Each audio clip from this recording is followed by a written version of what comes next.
Today we are going to learn a new modify tool that we bypassed when we learned about modify tools the other day.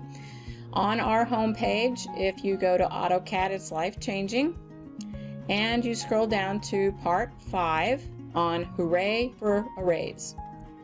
You will see that we have your assignments from last class here, your discussion board for tips for beginning users, drawing with AutoCAD layers and motorcycle gasket, AutoCAD Chapter 3 review questions over layers, colors, and line types.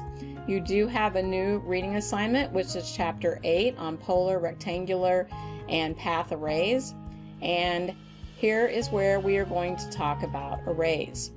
Arrays are a great tool. They can be very efficient tools to use once we understand how to use them correctly. So what is an array?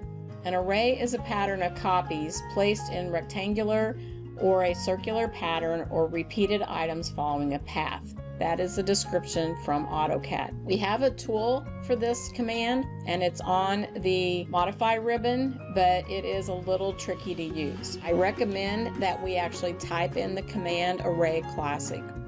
The reason being is that if we use the pull down on the modify ribbon, it is all done through the command line. There is no graphic representation of what you are doing. If you type in array classic, it's going to bring up a graphic box that makes following the steps a lot easier and making sure you're getting exactly what you want. The array classic works for your polar and your rectangular arrays. For the path array, we still have to go to the pull down.